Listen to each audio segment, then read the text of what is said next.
kile kitabu cha Zekaria, tunaambiwa kuhusu mtu anaitwa Yoshua. Anatambuliwa kwetu kama kuhani mkuu, mtu ambaye alikuwa amechaguliwa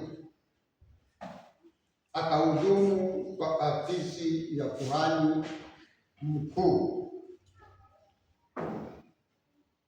Lakini tunaambiwa ya kwamba nabii Ezekiel aliona huyu Yoshua kuhani mkuu amesimama mbele ya malaika,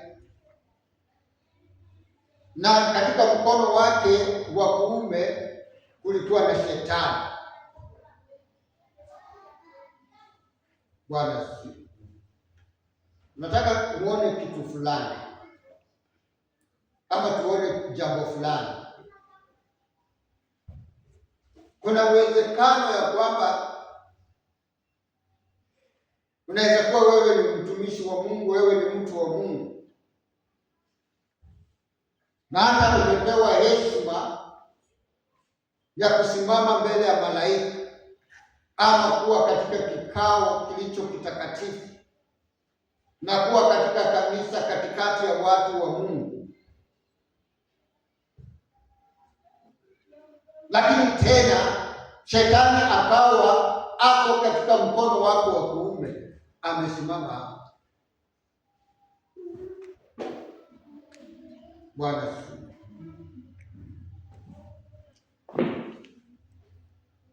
Kupewa wadhifa fulani ama kuhudumu katika afisi fulani si hakikisho ya kwamba uko salama, si hakikisho ya kwamba mambo yote iko sawa. Bwana asifiwe.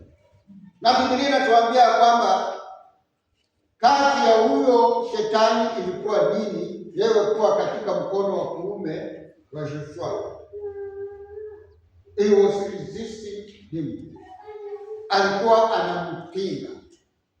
Bwana asifiwe.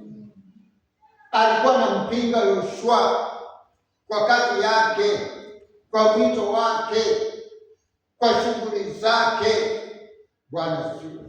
At one point in your life, in your ministry, in whatever you do, even in your family circles, you can be resisted by the devil.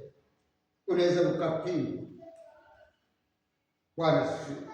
Na shetani anakuwa na sababu kwa nini amesimama katika mkono wako wa kuume. Neno mkono wa kuume inamaanisha mahali kuna nguvu, mahali ambapo inatakana utokee na uende ufanikiwe. Anakuzuia pale, anasimama pale. Usifanye chenye unataka, usitimize yale ambayo Mungu anataka ukaweze kuyatimiza. Bwana asifiwe. Kwa nini shetani alikuwa mkono wa kuume wa Yoshua kuhani mkuu? Na kwa nini malaika hangeweza kufanya chochote? Kuna mambo fulani malaika hawezi ingilia, hana mamlaka ya kuingilia. Na hata kuna vitu vingine Mungu hawezi ingilia. Ndio wakati mwingine mtu anauliza, kama niko na Mungu, kama Mungu ako upande wangu, kwa nini hili na lile linafanyika? Kwa nini niko na upinzani?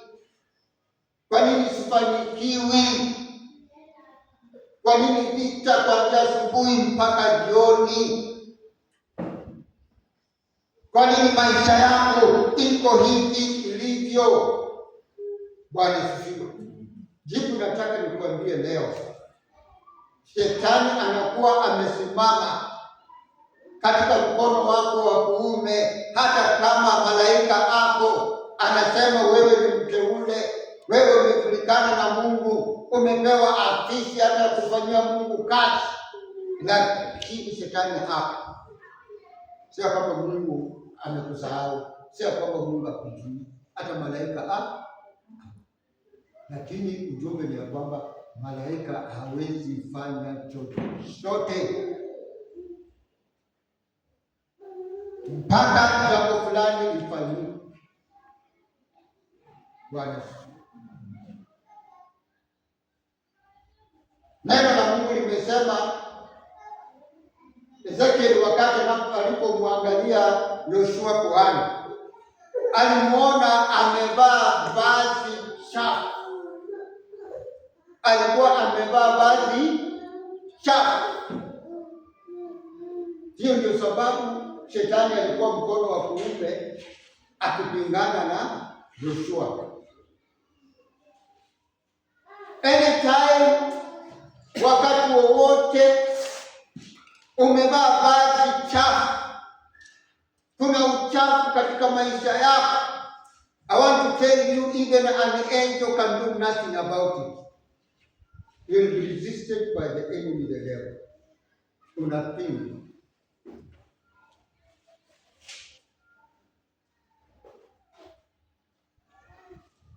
Lakini Mungu ashukuriwe, wakati ule aliamrisha malaika akaambia, toeni yeye vazi, mvalishe vazi ingine, hata mtengeneze kilemba mvishe. Haleluya. Bwana asifiwe. Kama neno lingine alikuwa anasema sasa tumtakase, atakasike. Haleluya. You can entertain some things in your life that are against God. I want to tell you, you are in for a show. We will fight battles that never ends. Tapigana vita mingi sana. Na utasema Mungu wako wapi? Mungu wako lakini hatafanya kitu. Sababu tayari hujafanya chenye anataka. Anataka uvae vazi nyeupe. Anataka uvae vazi safi. Na Mungu anapoona umevaa vazi safi nyeupe, hapo ndipo anakuja na kukusaidia.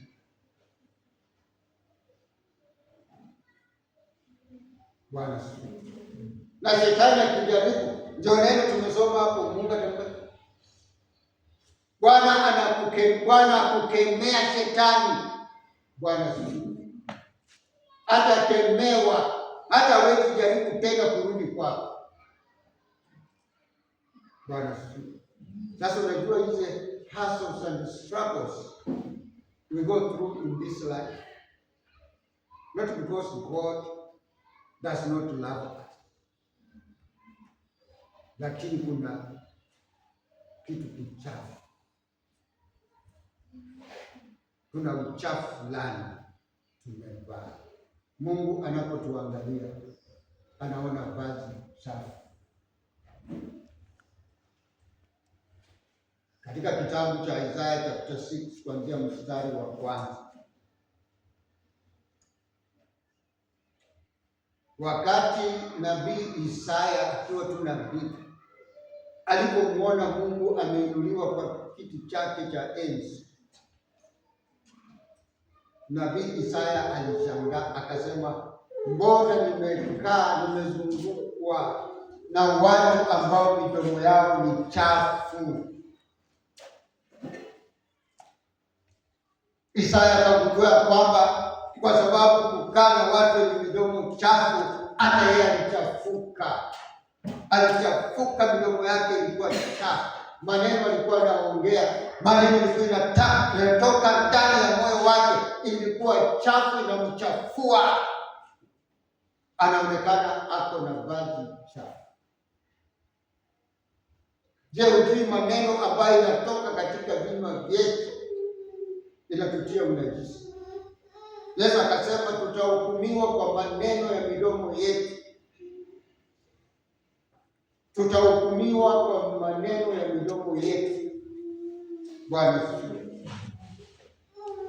In the book of one of the Peters, inasema ni nani huyo anataka kuishi maisha marefu na aone siku mingi nzuri na auzuie ulimi yake kunena maovu? Is what we say defiles us.